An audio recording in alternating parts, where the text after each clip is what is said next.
morning. May it please the court. I'm Phil Simonovich. I'm the attorney for the appellate Celia Timaeus. Unlike the previous case, it's a very simple issue and not a very complex case. Okay. And do you wish to reserve some time?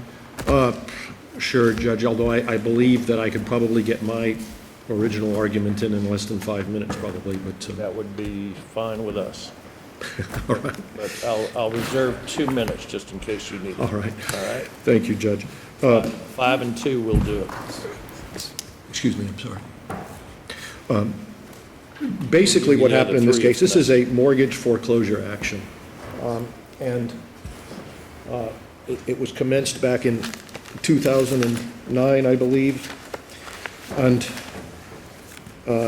at that point, and from the beginning of the case, the defendant was represented by Mr. Marino, who then filed a motion to withdraw their counsel. But he did so after an answer and affirmative defenses were filed. He did so almost 6 months after an answer and affirmative defenses were filed. And the order of withdrawal, which he drafted in December of 2011, basically says that they've got 30 days to get counsel. It's just a typical order that you see in any motion to withdraw, and it's basically a stay to allow them to get it does not say failing which default will be entered against you or correct. Anything of the kind. Correct. And on the 31st day, the appellee raced to the courthouse, literally, and filed a motion for a judicial default, which was then entered on January 17th, 2000.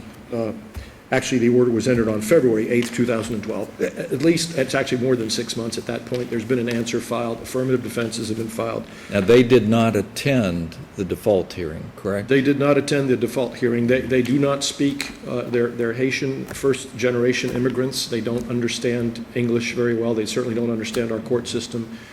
They probably did not know, although I think they were noticed, but they did not know that they had to attend this hearing. Mr. Marino then reappeared in the case and filed a motion to vacate. It was a verified motion. It was a sworn motion. It didn't have to be a sworn motion because, as we know from the case law, if a default is improperly entered, there's no real reason to show excusable neglect or meritorious defenses. If there's been answers and an affirmative defense already filed in the case, the court had no authority in the first place to enter the default. So you're not really seeking, well, obviously you are seeking a reversal of the judgment, but That's you're correct. seeking a reversal of the judgment based not upon the judgment itself, but rather upon the occurrences which resulted in the default. That's correct. And if we were to find that the occurrences related to the default were unlawful, then necessarily reversal of the judgment follows. Correct. Follows. That's your argument. That's correct, because it prevented us from stating a defense. In fact, we prepared, the appellants prepared an affidavit in opposition of the motion for summary judgment, and they had also renewed their motion to vacate the default, and that was denied. So basically, they sat there unprotected without any chance of really defending the summary judgment. Although it looks like the foreclosure will go through, regardless of what's done today. So, I mean, to what extent can we consider that as an appellate court?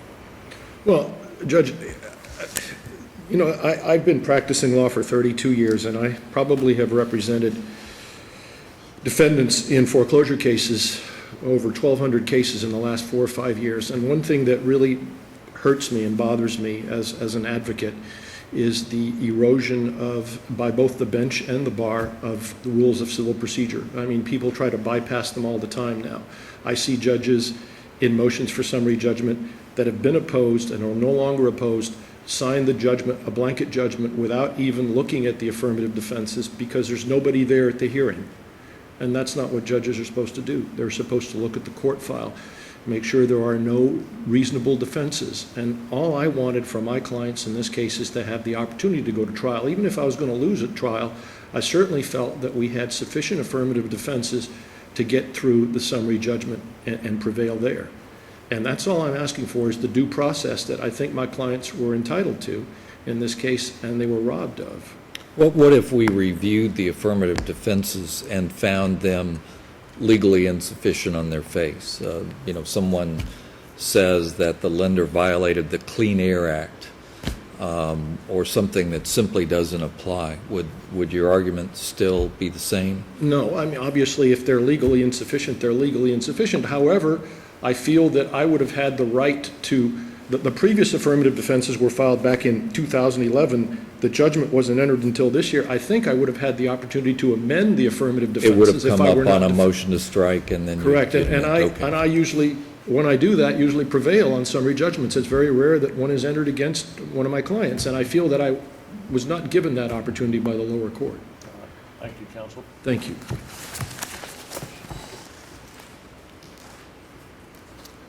So how about a little justice here, counsel?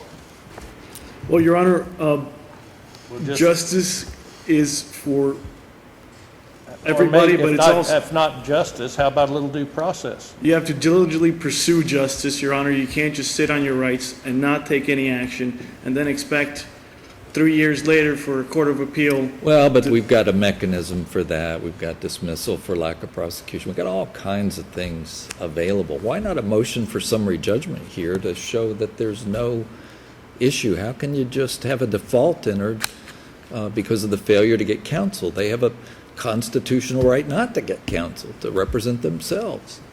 To address a constitutional issue that was never briefed, that was not raised with the trial Well, court. consider it raised by me. Why wouldn't that be true? Because, well, let's go to the beginning here, Your Honor. The matter was set for, there was a motion for summary judgment. Yep. The trial court did enter an order saying this is going to be set for trial. Then there's a motion to withdraw that's filed. That motion to withdraw gets granted. The order granting the motion to withdraw is drafted by the appellant. That order said, we're going to have counsel in 30 days. The trial does not get set. The Now, motion for... what's the usual penalty for not getting counsel within 30 days if you don't have to get counsel? The usual penalty, There isn't one. but there isn't one. Right. Usually, when you have these orders, what the courts say is, if you want to proceed pro se, you have to file a notice and actively pursue that. There was none of that in this case. They never told the court, we want to proceed pro se. They never hired an attorney and informed the court they want to proceed pro se. They were served with a notice of the motion for default, and they admittedly did not attend that hearing. Okay, so what case says that the failure of the pro ses to attend the default hearing is fatal to their ability to defend any more in the case?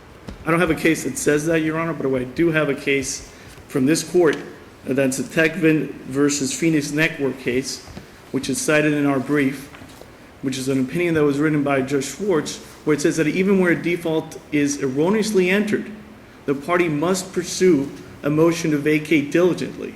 And it's fatal, and the failure to pursue such a motion is fatal to the party seeking to vacate the motion. Now, the cases cited in the reply, appellant Well, cites... I thought they did move to set aside the default. Well, they moved in 5 weeks, Your Honor, and the case law is clear on this point. And they should have done what? How many weeks did they have? 30 days is the Bayview front case, Your Honor, which is cited in our brief as well. That's with respect to setting aside, that's a 1.540, in a 1.540 circumstance, setting aside a final judgment. You have to move quickly, you have to have some defenses that you actually show, and so on. They're not arguing, they're not trying to set aside the judgment. What they're saying is the judgment was improperly entered based upon the improper entry of an earlier order, and their argument, and it seems there's case law to the effect that you don't go through all those steps. You're familiar with that case law, I assume. Yes, I am, Your Honor. And the case law says... And what that case law says is that unless there was some willful conduct or deliberate refusal to obey an order, because that's really all we're talking about here, that entering a default is improper, correct? That's what the case law says. If we're speaking of a situation where we're dealing with sanctions, yes, Your Honor. Or even a default. I mean, that's what failure to comply with an order is. I mean, you're not challenging the jurisdiction of the court.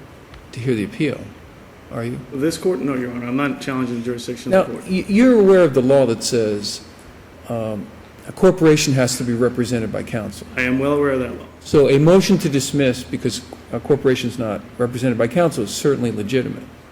I agree, Your Honor.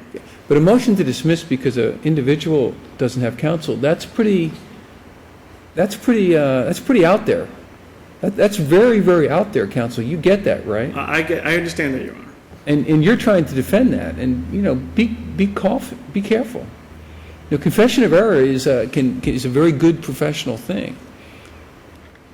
But there is no possible legal argument that would support a dismissal because an individual didn't have a lawyer, is there? There is no such argument. However, our argument is not that, our argument is simply that the default was entered and that the defendant in this case, the onus was on them to pursue the vacation diligently, and they failed to do so. But you would concede that the judge's error was erroneous. There's no such thing as dismissing a case because an individual doesn't have a lawyer. I agree that if that was the reason, Your Honor, that would be an error. But That was the reason. I mean, the judge's order was erroneous. Yes or no, or you don't want to concede that? I mean, Your Honor, I'll concede that the judge may have been a little bit overzealous, but no, come on. It's just a court of law. I mean, legally, was that a legal order? if the only issue, if it had been opposed at the hearing, if they had attended the hearing and presented an argument, but they didn't Let's say defend, no one attended. Can a judge do that? simply dismiss the case, Yeah, for that reason? probably not, Your Honor.